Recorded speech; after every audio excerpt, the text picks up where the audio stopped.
Welcome to another episode of VietNam Discovery. We're right in the middle of the Mid-Autumn Festival in Tuyên Province. And a few days ago I had no idea what this festival had to offer, but it's been such a joy finding out, and I hope you'll come along with me for the ride.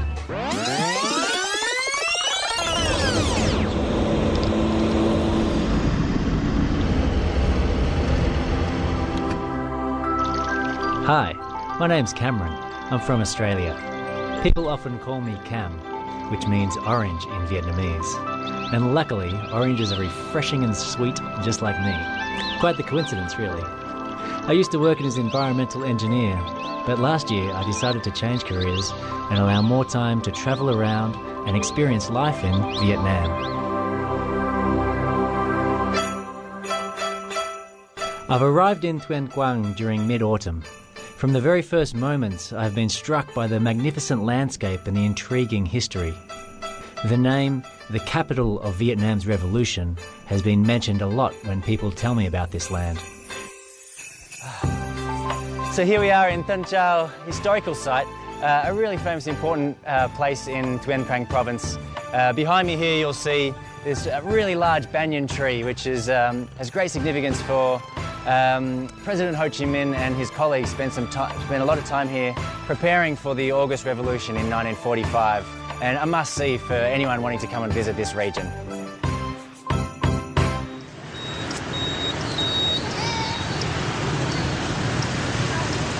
Located about 165 kilometres to the northwest of Hanoi, the city of Tuyên Quang, the centre of Tuyên Quang province, appears similar to many other modern regional cities around Vietnam.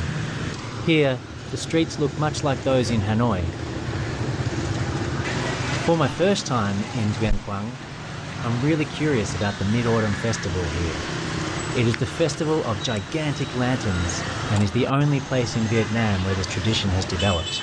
Còn cảnh đấy, cái ảnh ấy mới là ảnh tâm đắc, nó đẹp. Sống hôm qua vất vả. Hôm qua Today I'm going to Ward number 5, Tan Quang, district of the city.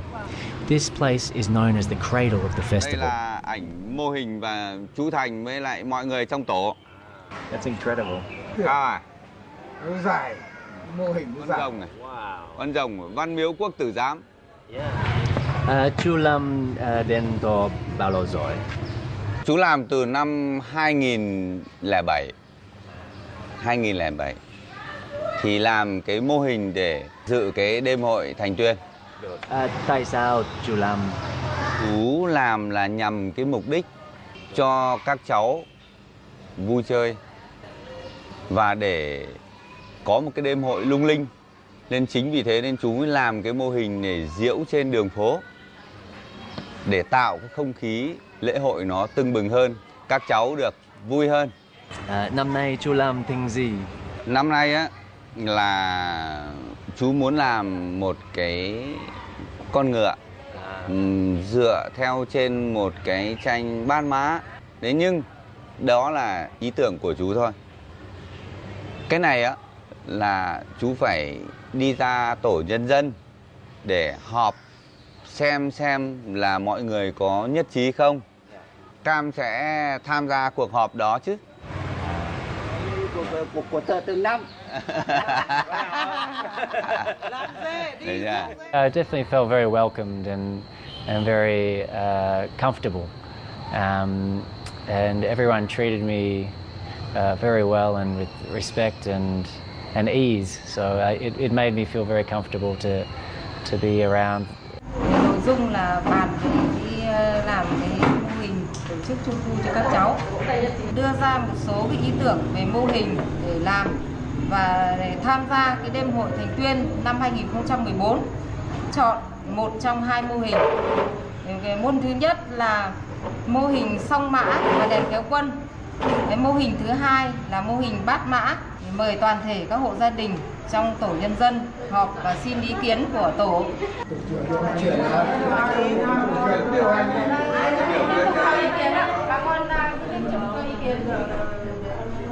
Năm nay năm ngựa làm ngựa.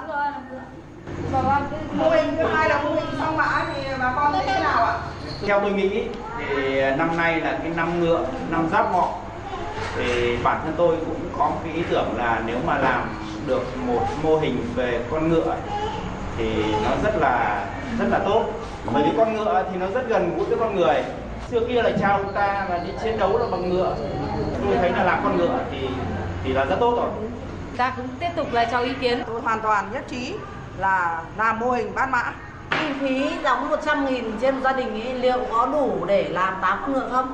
Thì theo tôi hay là làm một đôi ngựa kéo cái đèn sao ấy, nó cũng có ý nghĩa là trung thu cho các cháu. Cái mô hình này ấy, tuy là nó lớn, thế nhưng mà ta lại vận dụng những cái vật liệu thực tế ta có ở địa phương. Chẳng hạn như là cây tre thôi, chứ ta không làm sắt, hay là ta chỉ làm với gỗ thôi, thì ta đòi hỏi bàn tay ta. Thế chứ còn thực ra thì cái kinh phí nó cũng không quá lớn, chủ yếu là do cái nhiệt huyết của bà con là chính thôi. Đấy là cái ý kiến của tôi. 8 con ngựa thì công của chúng ta bỏ ra cũng tương đối là nhiều, chứ không phải ít, phải làm nó tương đối lâu. Thế nên là tôi chỉ có ý kiến là chúng ta bây giờ là bàn xem là cái kinh phí là mỗi một gia đình nên đóng bao nhiêu, và thứ hai nữa là chúng ta phải thật đoàn kết. Đấy là những yếu tố mà để chúng ta thực hiện. Còn thì về vấn đề cái mô hình bát mã là tôi hoàn toàn nhất trí theo như thế. Và cuộc viết là mô hình là bát mã.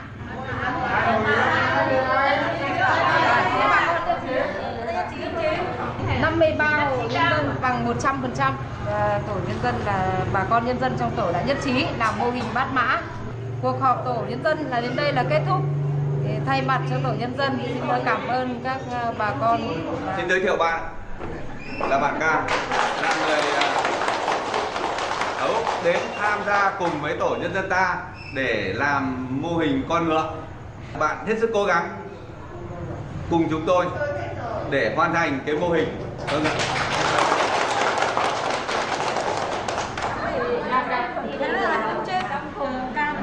Well, it's really special to be invited to join this community meeting here today. A wonderful and friendly bunch of people, and a real commitment and passion they've shown to creating a really special Mid-Autumn Festival this year.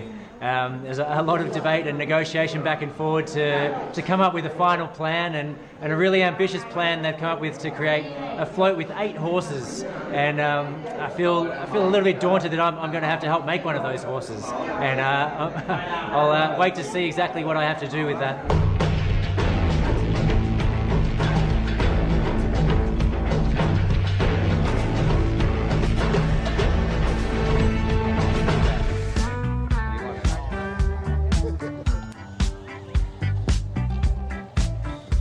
$25. 25. Một ô này. Dạ.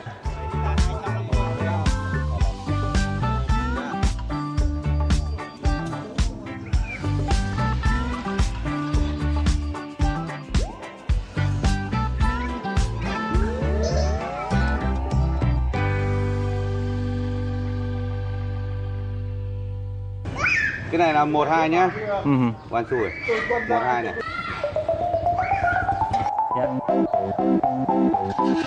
So drawing the outline of this horse was my first big test in front of the community, and I really didn't want to let them down. You can see that I got my serious game face on, and I concentrated like I never had before.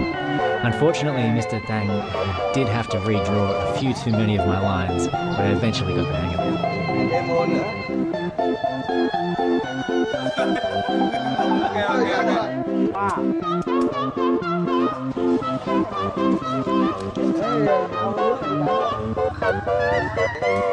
So here we have a scale drawing of our horse, built up from just this tiny little drawing here. Unfortunately, I think this was the easy part, although it did take me a fair while.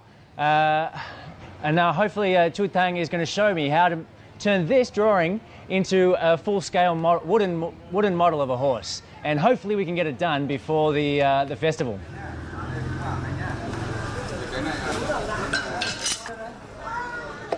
So now we're building the inside wooden frame. I think that's the sturdy, strong frame that everything's going to be else is going to be built around. So.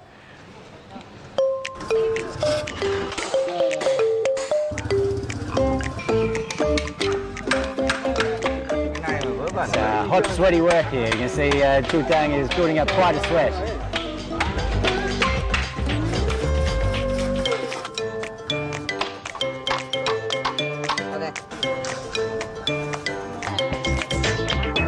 quite the operation here. We've got everyone involved doing little bits and pieces, and so cutting and drawing and gathering materials. So.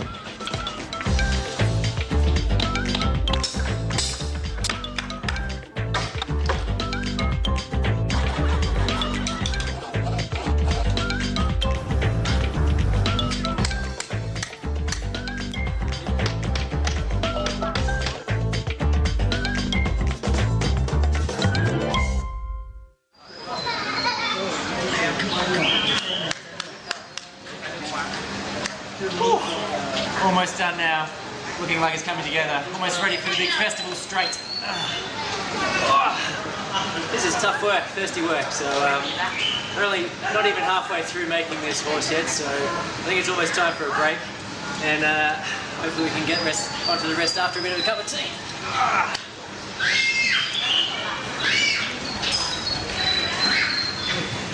Cháu thấy bia cho đến. Chúc sức khỏe. Chúc sức khỏe.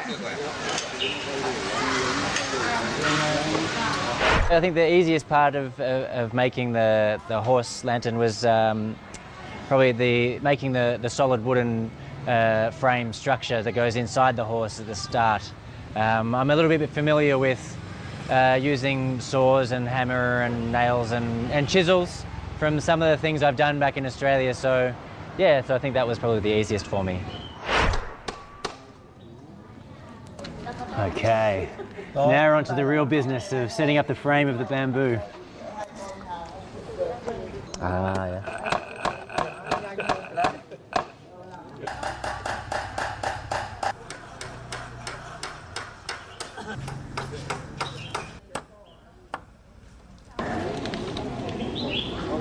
So now we're getting into the bamboo frame of the wooden horse here, and as Chu Tang was telling me, it's all really about the artist's presentation of how they shape the bamboo, and so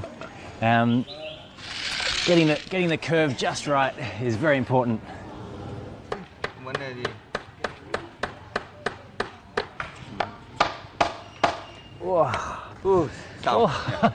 Ôi rồi ôi.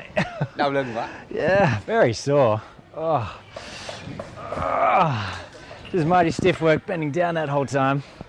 Need to do a few stretches to get the back moving again. Look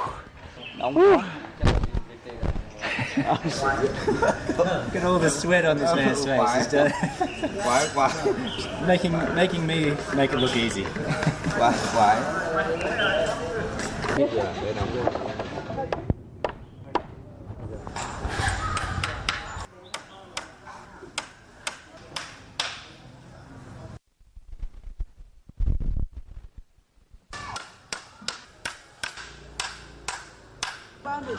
Good girl. Good girl. Yeah, she's a real beaut, isn't she? Yeah. I think I'm going to name her Gloria. Yeah, after the horse that my parents wouldn't get me for my 10th birthday. Very, very disappointing. It's great to see her taking shape here, full shape. And all that's left to do now is to put some bamboo strips around her and let the body really flesh out and take shape. And so we can then start to decorate and get her ready for the festival. Amazing life-size horse we've got here, and incredible patience by Trung Tang to help me along through the process. I'm very grateful for it.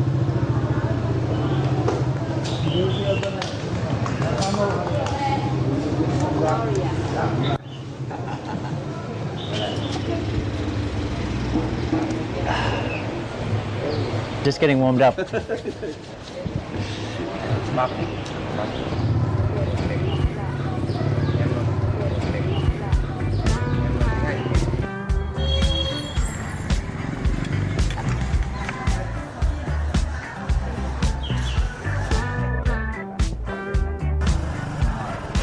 is really amazing to see, and seeing all the different families that came throughout the period that were making the horse to pitch in or to help in, and that were interested and just came along to talk and to chat and brought their children along, and it was really, really nice to see how interested all the children were in coming and having a look to see what was happening, and they were obviously very excited to see see the creation unfolding before their eyes, and to be around it and to be playing with all the different bits and pieces that were around, and having a good time.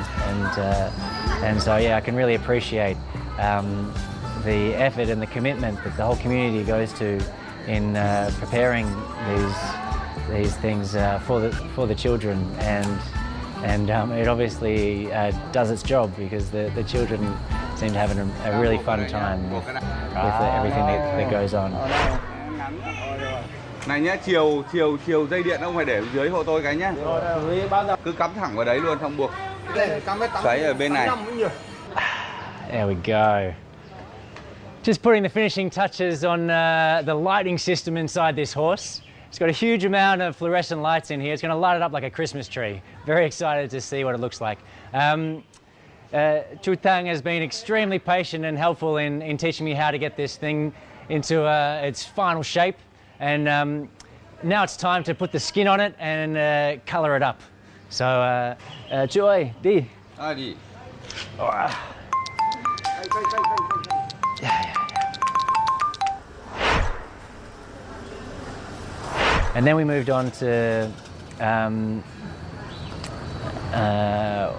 with the women in the community putting on the clear plastic wrapping around the outside for the skin of the horse, and that was that was quite a different feel to that process compared to the men running that process, and so the women just got in there and did it, and there was very little instruction or anything, but it was quite easy to understand what they wanted, and just to join in and handing them tape and holding the plastic where they needed it to be. And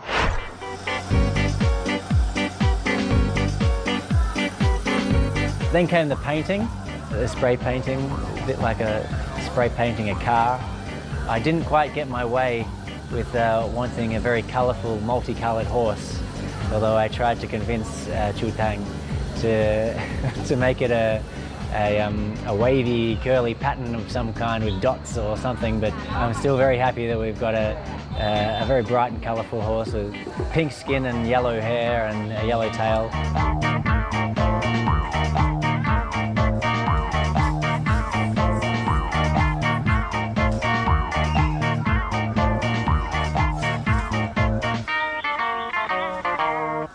You're alive! Oh, I knew you'd come to life for me. Beautiful girl, good girl. Yeah, that's it. We've given her a face, we've given her some ears and a mane. Yeah, Gloria, you're going to be the queen of the parade tonight, aren't you? Yeah, excellent. Almost done here. Ready just for the finishing touches. We're going to put some lights on the back here. Going to light her up like the lantern she is.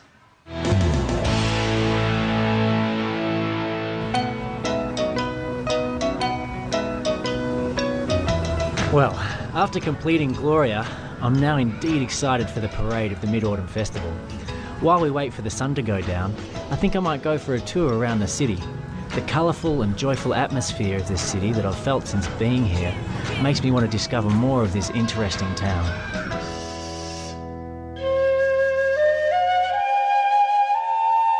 Mooncakes are a must for the Mid-Autumn Festival. There are many folktales about the origin of this cake. However, there's one thing all people seem to agree on, and that is, mooncake is a beautiful cultural tradition which conveys warm sentiments among the people here.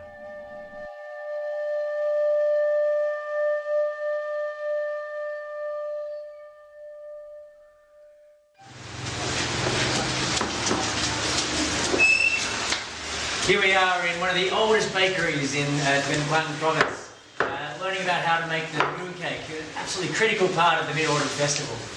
It's a tradition that goes back hundreds of years, and it's an old family-run bakery here with using a secret recipe that they've handed down from generation to generation. And see all the activity going on here, making hundreds and thousands of these mooncakes throughout the festival time. And I understand there's two different types of mooncakes which we're going to learn about, and hopefully I'll get a chance to make my own mooncakes and get a chance to taste them as well. Some similarities between the banh nuang and the traditional Christmas pudding from Australia and other parts of the world. From what I understand of the Mid-Autumn Festival, it's a fun, happy time and a lot of celebration and attention given to children. And that's also the case at Christmas time for many parts of the world. We have Santa Claus coming and bringing presents for children and those kinds of things. Làm thử không? Vâng ạ.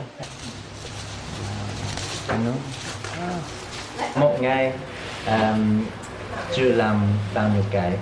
Được 1 đến 2.000 cái một ngày. Cái bánh nó truyền thống, đặc trưng của cái mùa thu ở Việt Nam là nó rất là ngon nên người ta mình làm cẩn thận nên là người ta đến mua nhiều.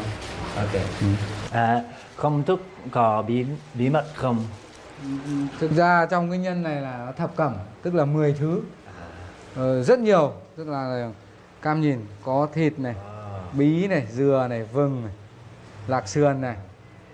Nhưng mà trong này nó cũng có những cái bí mật của gia đình để làm đến cái thương hiệu của cái bánh này. Cái này bao lâu rồi? 30 năm rồi. Hoa văn của nó là cái hoa cúc hoặc hoa sen, cam cầm thửa.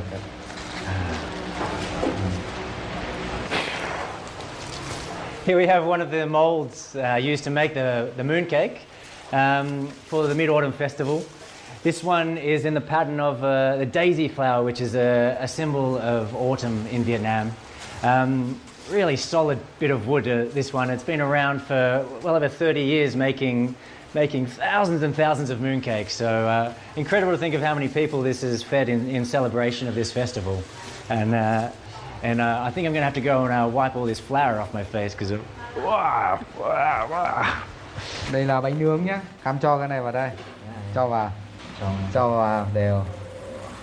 Ấn thế, ấn đều cho nó vuông.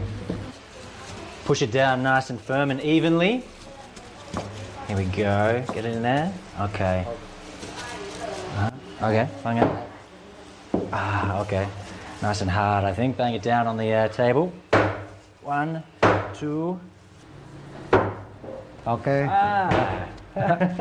Đấy. Đây là ra. Oh, beautiful. Here we go. Look at that.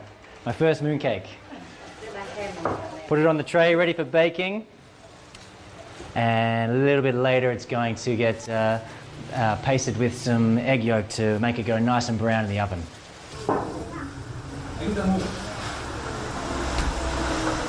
So here we are with the finished product, the final mooncakes in a room. I'm surrounded by them. There's over 1,000 mooncakes in here, and this bakery is producing between 1,000 and 2,000 mooncakes every single day over this period. Incredible amount of cakes. And here we have one type of mooncake which is baked and is using wheat flour, and in front of me here we have the other different type of mooncake, which is using rice flour, and it's not baked at all. So here I'm going to have a bit of a try and see a bit of a first taste test and see what we came up with. So here we have the baked mooncake first.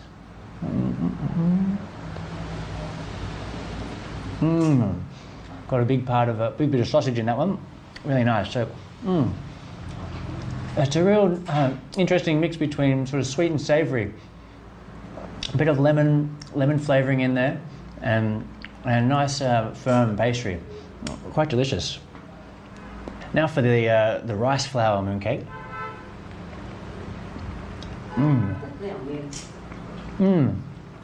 Yeah, quite different. Quite like a sticky rice texture. Very soft and easy in the palate. Not as sweet and powerful a flavour. Yeah, I'm not sure which one I like the best. So I've also been challenged. I'm learning Vietnamese, and one of my challenges is to remember the names of these different cakes. And so we have this one, the baked mooncake, which is called banh nuang and banh xiao. And so let me just make sure I can read these. Banh nuang, banh xiao, banh nuang, banh xiao, banh nuang, banh xiao. I think that's right.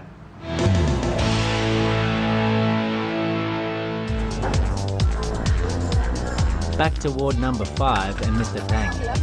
I'm now joining hands with the people to prepare for the Mid-Autumn Festival celebrations.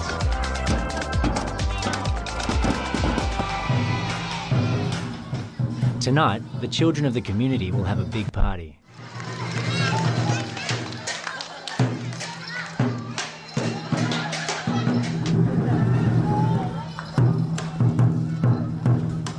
That was really nice to see, and it's definitely something that doesn't happen in big cities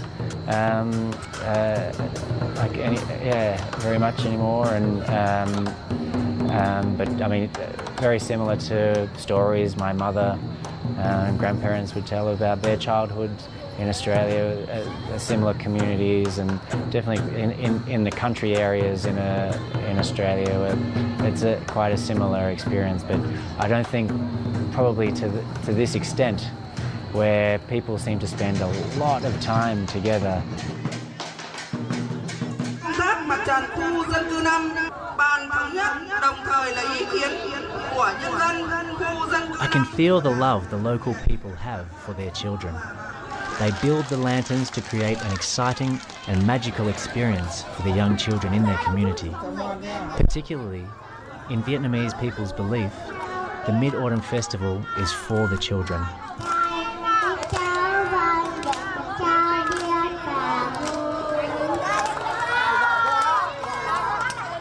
I wish I could have rehearsed and practiced maybe like a Vietnamese children's song to be able to sing, but so I didn't have much time to prepare. But it was really great to hear them all clapping along and enjoying.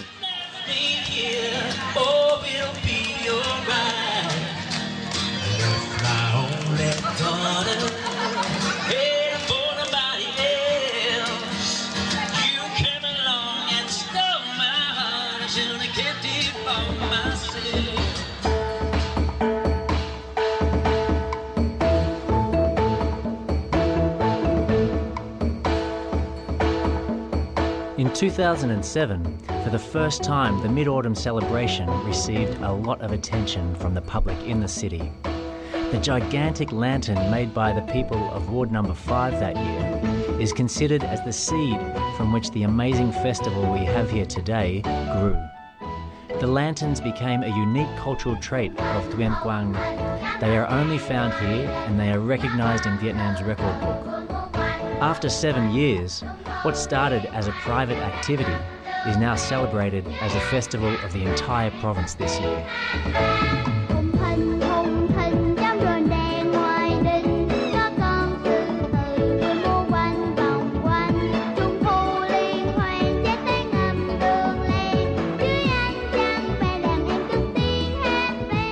The ideas for making these gigantic lanterns mostly come from popular Vietnamese folk tales, which highlight different morals of life. It appears that most children are aware of and understand the stories and meaning behind the giant lanterns. I know about the legend of the watermelon, where the will of independence is taught to generations of Vietnamese people. I can imagine such colourful lanterns will go along with the children throughout their lives. And when they become adults, they will tell the stories of lanterns to their younger generations. And I guess that is the way these traditions are built up in Vietnam.